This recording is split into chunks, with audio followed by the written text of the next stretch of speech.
Welcome student, welcome easy science and math. और आज हम करते हैं 9th क्लास के चैप्टर 5 का part number 1 fundamental unit of cell. इसके बारे में हम पढ़ेंगे। जबकि हमें पता है कि हमारा चैप्टर किसके ऊपर बेस है। अगर आपने बुक देखी हो तो उसमें आपको पता लग जाएगा कि हमारा चैप्टर सेल के ऊपर बेस है। तो हम सबसे पहले बारे में जानेंगे कि सेल क्या है, किसने इसकी खोज की थी, कैसे क्या हुआ था। इन 1665 में रॉबर्ट हुक ने एग्जामाइन किया द थिन स्लाइस, एक पतली सी स्लाइस ऑफ कोर की थ्रू सेल्फ डिज़ाइन माइक्रोस्कोप। जो रॉबर्ट हुक थे उन्होंने खुद की डिज़ाइन की हुई एक माइक्रोस्कोप बनाई थी जिसका इस्तेमाल उन्होंने 1665 में किया था। और उसका लिए उन्होंने एक थिन स्लाइस ली थी कोर की, उसमें उन्होंने देखा था। उस टाइम हमें सेल के बारे में पता लगा था of cork through self design microscope. ठीक है, अब ये दिखती कैसे थी? इट लुक लाइक हनीकॉम्ब, जैसे कि हमारा शहद का छत्ता होता है ठीक वैसे ही शेल हमारी दिखाई देती है। Consisting of a many little compartment, जिसमें बहुत सारे छोटे छोटे हम कह सकते हैं कंपार्टमेंट थे, यानी छोटे छोटे छेद कह सकते हो या कुछ भी। सेल क्या होगी? एक लिटिल रूम हो गए, बहुत सारी बहुत बड़ी बिल्डिंग हो गई जिसमें कमरे हो गए बहुत सारे। तो वैसे ही हमारी सेल के अंदर आप बात कह सकते हो।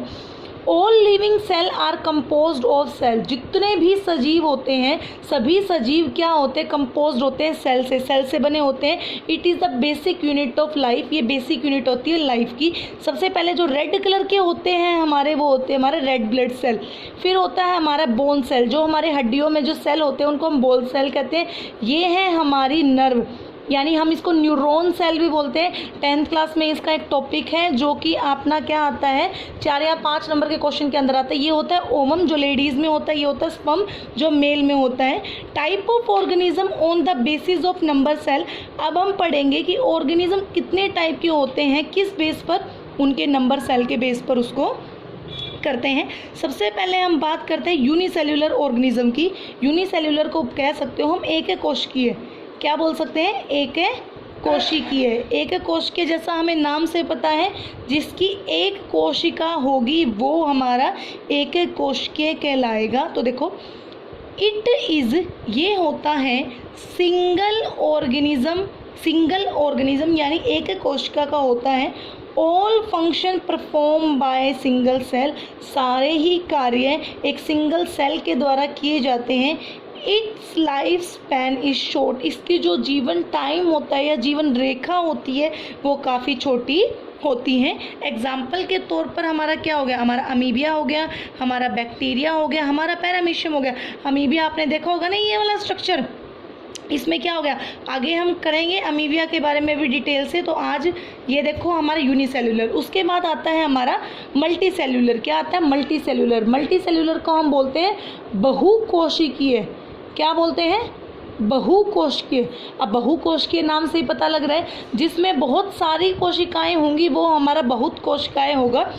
It consist large number of cell, इसमें बहुत बड़ी मात्रा में सेल होंगे। Different cell perform different function, अलग अलग सेल अलग अलग तरह के कार्य करने का काम करेंगी। साथ में क्या हो गया हमारा? Life is it and life span is long, इसकी जो लाइफ स्पैन होती है वो काफ़ी लंबी होती है। जैसे कि आप ये देखो हमारा ह्यूमन, ट्री, एनिमल, ETC। ठीक है, यानी कि इंसानों का भी लाइफ स्पैन लंबा होता है, कोशिकाओं का, पेड़ों का भी, और साथ में जानवरों का भी। अब एक क्वेश्चन ये पैदा होता है, what is cell made up of?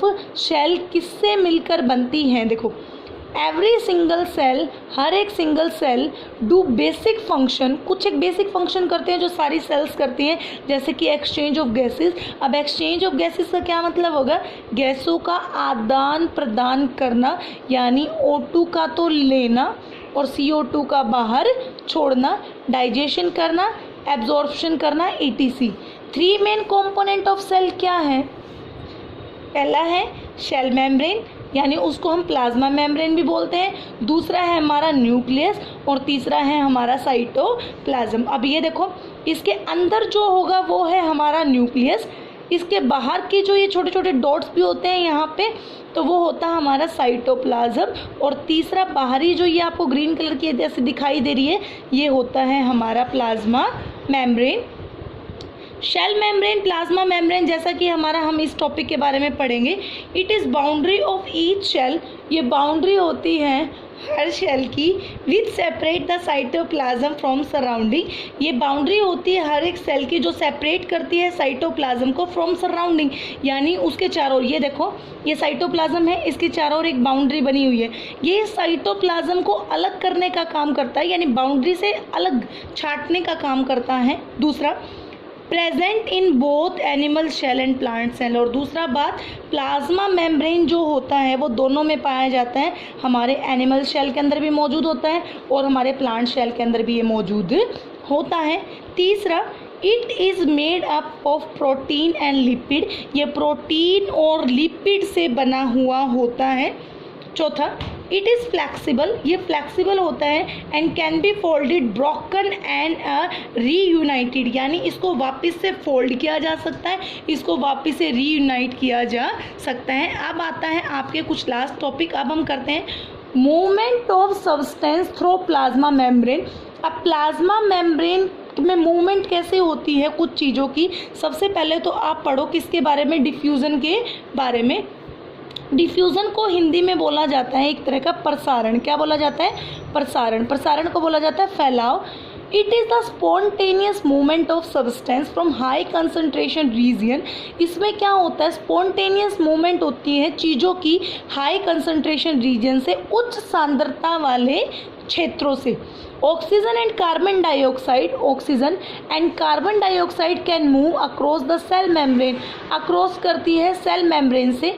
उसके बाद आता है हमारा osmosis, the movement of water molecule through plasma membrane, movement होना किसका, पानी का, पानी मॉलिक्यूल के प्लाज्मा मेम्ब्रेन से, वो हमारा ऑस्मोसिस कहलाता है। ये किस में होता है, डिफ्यूज़न ऑफ सॉल्वेंट, ये डिफ्यूज़न भी होता है सॉल्वेंट का।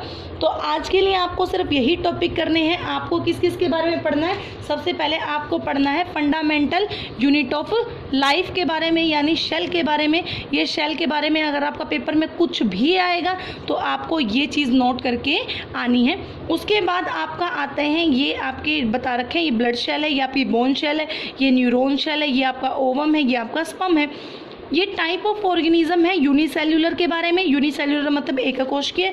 फिर है हमारा मल्टी सेल्यूलर के बारे में, ये है हमारा मल्टी सेल्यूलर के बारे में। उसके बाद है हमारे 3 component cell, cell membrane, nucleus और साइटोप्लाज्म के बारे में। फिर हमने पढ़ा शेल मेम्ब्रेन के बारे में यानी प्लाज्मा मेम्ब्रेन के बारे में।